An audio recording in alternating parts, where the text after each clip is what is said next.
Hey, Sarah Jane here from Natural Heating, and I'm just on my way home from Scotland. Been up seeing my mum and dad and my brother and my little nephews for the weekend, and I've come to visit Steve. And Steve makes all our beams for the shop at Natural Heating. So he does them all in oak, and he does some beautiful beams for us, and he makes them all by hand. And he's been doing beams for me for a few years now. So he's got loads and loads of kit in here. And he's been off making tea, and I brought him pineapple tarts from Scotland. Well, I didn't know how to make them this time, Steve. You've got Yorkshire tea, have you? Proper Yorkshire tea, actually. I think it's PG tips, but we'll pretend it's Yorkshire tea. Well, I've brought your replacement coffee mugs for the ones that you dropped a beam on. Oh, yeah. They got them over here. There you go. I'll show you the spray shop. All right, hang on. I maybe need to put these down first because I can't keep my stuff in my hand and coffee mugs and stuffs. What's that, Lee? Yeah, sure. So that's a fresh batch that was done last Friday, I believe. I love your beams. I absolutely love it when we get a new batch in because you never get two the same. You get every single one is like, you know, it's the it's grain. like a fingerprint. They're all different. Oh, we've got the grain out now. This is the ones that you're brushing. Yeah, so that's beautiful. While you're brushing all these, so you can see the He's bringing out the detail much more, so they're not quite as flat and smooth. What Steve is sort of saying is some of the beams that we used to get in were really flat, really silky, smooth, shiny. Well, no, they weren't shiny. They were There was still a matte satin finish. Yeah, but these have got a little bit more texture to them. It's beautiful. I mean, you just got to touch it and love it. And that's why I don't do beams to order. I do beams from stock, and a lot of them, so you can come in and go, I want that one. And at any point in time, I've usually got, about 50? I've probably got about 50 of your beams in stock, haven't we? Probably, There's a lot of them between what's in the wall and what's down the warehouse. So that's just had one big coat on the back, because we seal the backs as well. It's important you seal the backs and you don't leave them bare wood, because this will, what's the word for it? It will, I'm normally good at Scrabble as well. It'll balance out to the moisture inside your house. So if you've got a very damp house, the beam will take on both the moisture, but if you've got a very dry house, it will lose moisture. But it's important to lose its moisture at a slow rate of knots. Right. Because if it loses it too fast, that's where you get your problems. If it gains it too fast, that's where you get your problems. So that's why we seal the backs completely with a good coat. Yeah, we don't do no texture on the backs because it's a waste. Well, it's not, yeah, but you can see the difference in the front. Yeah. These ones have got a bit more texture in it. They are really nice. And the ones you brought me in last time when you started doing these, they move faster than anything else. Everybody wanted them. I mean, look at these. And on the ends, we probably put about 2 to 3 coats on the front, one thick coat on the back, but on the ends, probably up somewhere in the region of, double, basically, because as I spray the backs, I spray the sides as well, because that is where any moisture will be lost from wood. In the largest point will be from the ends. Right, they take them up through the core, don't they? Yeah. So it's up through the middle. So they always say a woodman's friend burns wood on end. So when you're burning the wood, the gases actually discharge from the end of the wood. So when you're burning it, you can actually see the flames coming out the front, which is why we don't like you burning wood from front to back in a burner, because it's more likely to make the glass dirty than if you put it to side to side. Well, I never and I actually had that in a video with something else not that long ago, and an alarm went off right in the middle of it and gave it all like white noise all over it, and I couldn't use it, which is a damn shame, because I want to make a point of getting that again, because you can actually see the gases and the flame part coming out the end of the wood as it's burning, and that was really quite cool. I've not had time to stand in front of them and do anything because I'm too busy to do it. But yeah, obviously it feeds the tree up through the middle, so that makes sense. I can't remember the word, but it's basically that's your veins of your wood, is when a tree is sucking the moisture up like that out the ground, and it always travels along the grain. It's meant to. It doesn't travel outwards. There is some, like I said, that's why we seal the back, otherwise that's why when you put a softer wood, like you've got birch or whatever, but it's dead straight because it's a younger tree, and if you put washing up, if you wet it and put washing up liquid in the end, you can blow on one end and blow bubbles right out the other because there's no water left in it, because you know it's dry then because the air goes right the way through. Yeah. And well, that's why you put your roses in water. Yeah. And you cut the ends, because it will still, even after it's dead, it will still carry on sucking Feeding it up. it, yeah. If you put this in a bucket of water, it would still want to suck it up.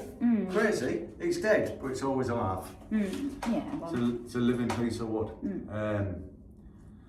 And again, I still haven't remembered the word for it. it's just like me, I forget everything. Somebody on YouTube will know. I forget everything. It's when you're under pressure and you're trying to people don't get that when you're trying to video something, you're trying to talk about it, it's actually really difficult. And to start with, I used to fluff it up all the time, and then I'm like, do you know what, I don't care, because I've done too many of them. Just give up with that. Plaster. People putting them on plastered walls, they often do it far too quick, don't they? So you need to leave it until it's well dried out, well longer than you think it's dried out. This is times two. This is one of the reasons why we're sealing them on the back. Because we know some fitters do put them against wet plaster. It's going to distort. You'll end up with a beam like a bloody banana. If you've ever I'll get in trouble for that from my mum. You'll end up with a beam like a blooming banana. If you've ever made a bucket of plaster, you'll know a bucket of skimming, it'll be about 75% water and lots of skimming.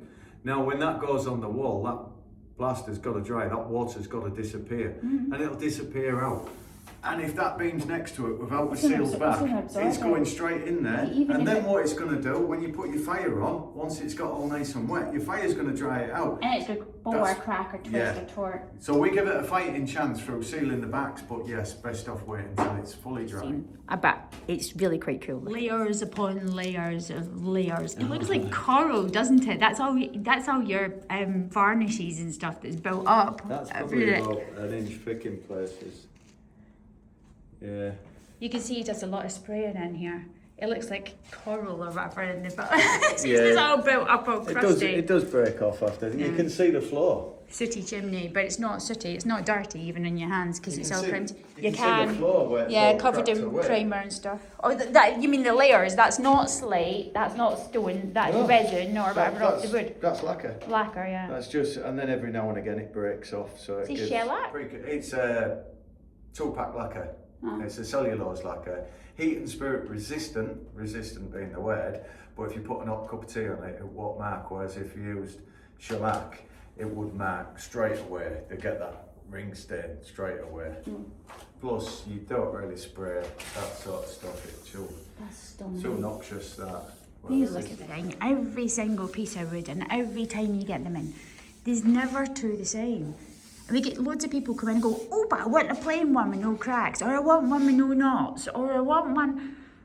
You can't, it doesn't work like that. It's a tree. It's going to have had branches. It's going to have had knots. It's going to have had, these are old. These are properly mature pieces of wood. This isn't some young, newly grown baby tree. These are proper, great, big, solid chunk of a thing.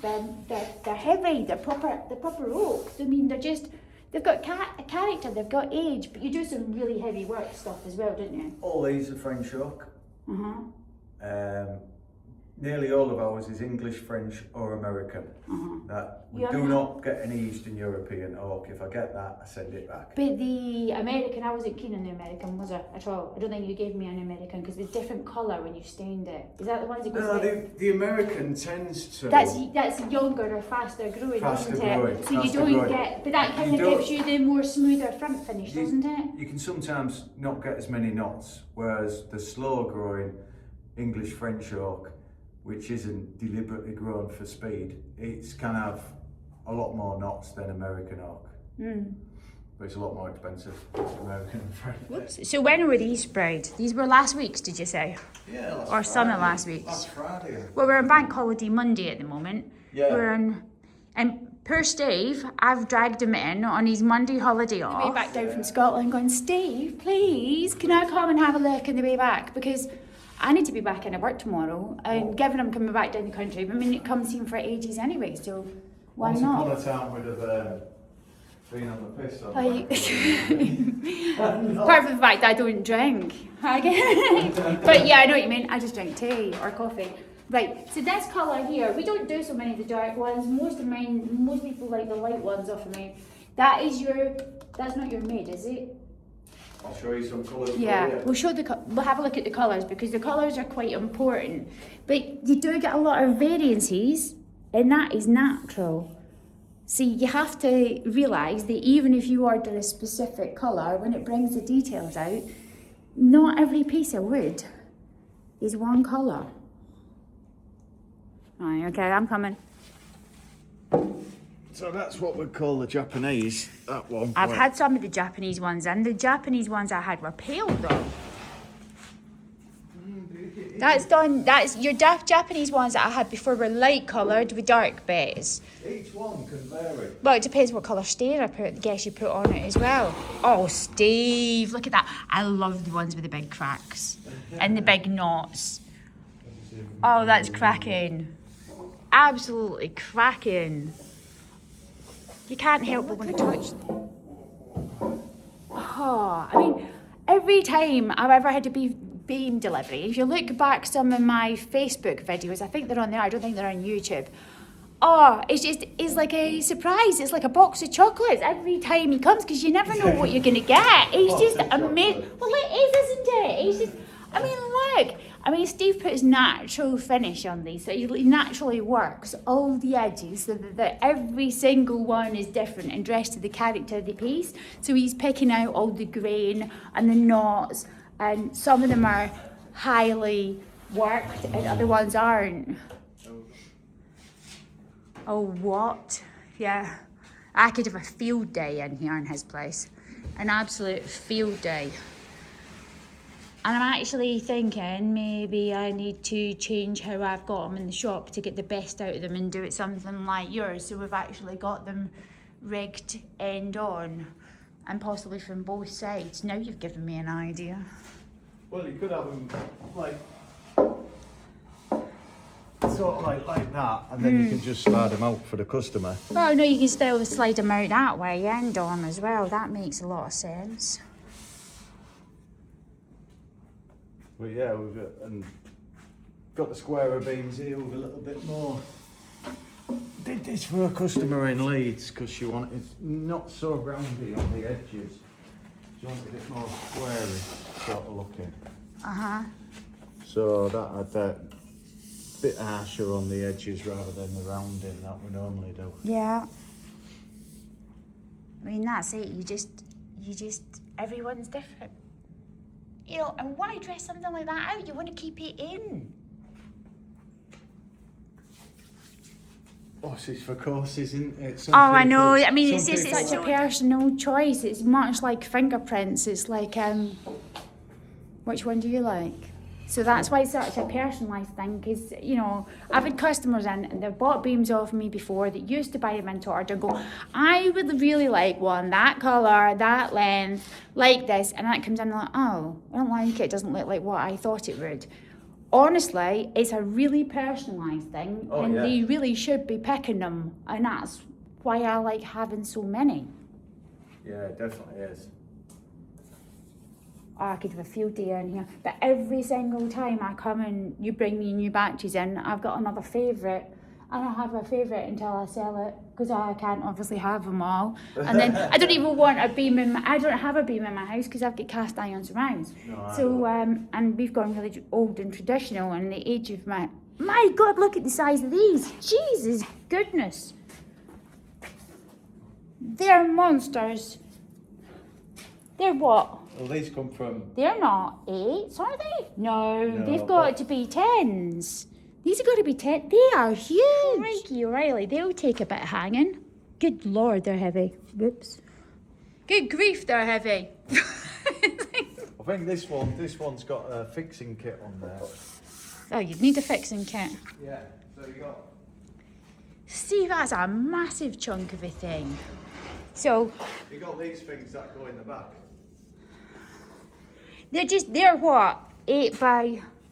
It's about, no, they're about 9 by 4 or 10 by 4. It'll be about 8.5 by 9. Well, let's get the tape measure. Yeah, I was thinking, should have been 8s, but they're more like 7.5s now. So these are going to be about, about 8.5, as you say. But they look absolutely whacking. It's not just the length compared to the other ones. They look mega huge. So yeah, you got 8.25 to 8.5. I bet you that one's more like 8.5. Yeah, about 8.5 inch. And then about 5 inch deep, that's the 5 inch difference. deep. They're 5 inch deep, and Well, you're that usually one's- on 4s, but that's after it's dressed, so they were probably 6s to start with. But that one's coming in at 4.5. So it depends how much we've got to take off. So Yeah, we yeah, always yeah. try and take the minimum off, but sometimes if they're really twisted before we work on them, we have to run them through once or twice. Yeah, you get some amount of wood in here, haven't you? Oh, aye. Yeah. So how many beams have you actually got in here then, do you reckon? That'll be over 1,000. I think I'm holding 1,048, about 354s, and maybe about 400 square ones. I'm actually waiting till the show before I put another order in. I want to see how the year's going to go. Industry trade show. We haven't had one since before COVID. The whole thing collapsed and shut down. So in the manufacturing industry, we just genuinely haven't even had a show to go to. But we do this year, so it's quite exciting. So we're all meeting up in Doncaster. You've got a stand in Doncaster, I've got a haven't stand, you? yeah. So but Only Steve's a been little doing one. my beams for quite a while now, and he's hoping to expand out a bit. But only- I can it's only a thoroughly little stand. recommend him because he's ever so good, and I've had beams off Steve for a long time now. Just showed me this, and I haven't seen these in this colour before. This is his grey. That's quite unusual. He's pulled me some other ones out on here on the bench to have a look at. Just to show you the colour. Not light, Steve, are they? Pulled them out here, and they just abandoned the place on Friday from their holiday weekend, because why not? So clean up will be tomorrow. Just invaded the place on the way down, because why not? So what he's done is these have got an easy fix bar in the back, so that it's easy to bolt onto the wall, and there's rods that go into the back of it. You pull one out and have a look at it. Yeah. Of course, that's dead Just straight. saying, he's not going to know what's coming here yet, is when you get wood and it's drying out, obviously you'll always get some shrinkage. So it's never going to be a dead set 6 inch by 6 inch or No. 8 by 4 or whatever, because it's going to get smaller, so it's going to shrink across the diameter. What I was just about to say to Steve is like when you're in a diet. Because when you're on a diet, fat cells are... You always shrink across your waist. You do. Because your hoping. fat cells are bigger than water cells. So you lose mass before you lose weight, because the fat cells fill up with water cells as a place marker, and then eventually the water cells come out. So when you're not losing weight, you're losing mass. You know I'm on a When you're diet losing, right I now, know. don't you? Well, I was on a You're just diet. gonna make me I was hungry. on a diet as well. There's You're just nothing gonna on me make left. You're just going to make me hungry. I'm going to go for a Chinese after Don't this. get too distraught on it, because when you're losing mass, you're not losing weight. But when you're losing weight, you're not losing mass. Oh, I don't know about that. Or not much, anyway. I lost a little bit. But yeah, anyway, it'll shrink that way. It won't shrink. So I that challenged way. a shop customer to a diet about a year and a half or so ago, and I'm 4.5 stone down as a result. And now gone too much the other way. What size do you keep? Because I usually have 42s, 48s, 54s. What lengths do you do? Standard. 48, which we can cut down obviously, but we can't increase. Yeah, so if we do that, for Steve does them for us, so a 48 inch beam is the same price as a 42, because he takes the 48 and cuts it down. So you're actually having more work done, although, so it costs you the same amount of money, it's not less. 48 inch beams, 54 inch 54s. beams, 48 inch squares, 54 inch squares, and then anything up to 1800 in that big size. That's like a so. big bit of kit. That is a big use. But they'd be Well, special order then, yeah. Oh yeah. Now, if you want anything over 54 inch, that comes out of the expensive big 1800 one, which is 71 inches or 72 inches. So that has to be cut out of that if you want anything over 54. Unless we happen to have one. See, that's such a thing though, these you really want to kind of go and see wood when you get into that size, because you want to know what you're buying and that it's right for you. So for a lot of people in houses, what we could do with that though, is video on site. send photos off of the specials and say, these are the beams that you'll be getting it out of. So pick 1, 2, 3, 4, 5. Yeah. And then I'll plane it up for you. And I can send you another photo just to double confirm that that's all right. And then we can work it all through. And then you can have that one. Because obviously every beam will be different. Some will have more knots, some will have less knots. So you're not gonna get one that's 1800 mil long with no knots in it. That's not happening, is it? Well, highly unlikely. Highly unlikely. I don't think I've seen one. But even for the locals, for locals like Flames and Dansons at Beverley, they often send customers in, and I'll line up a dozen beams. Yeah. But I can do the same through photo or through video. Steve's miles away from me. I'm up in Hull at the minute. So yeah, you've been doing beams for me for quite a number of years now, haven't you? 6, maybe more. Is it Before COVID. Before COVID, yeah. Well, so before. that's 2000. I don't know. We've probably been doing beams with Steve for the last 10 years now. All time is registered by COVID nowadays, isn't it? It's either pre-COVID, post-COVID. But it's true. It's like a different world since post-COVID. It's just we've lost this, like, not even a change in generation. It's like You've seen before and after. You've seen tomato sauce go from £1 a jar up to about £3.50 a jar. Don't get anything now for your money, do you? Go in the supermarket and a bag of shopping, a bag of food shopping, you come out like, where the heck did that go? And they're on about food prices going up another 50% this year. 50%. 50%? How do people afford to live? I'm just getting told I need to pay I'm going over the Humber Bridge apparently the way home, and I'll get fined if I don't, so I need to pay it in the morning when I get back, because I'm going to be back after midnight. So thanks for that, Steve.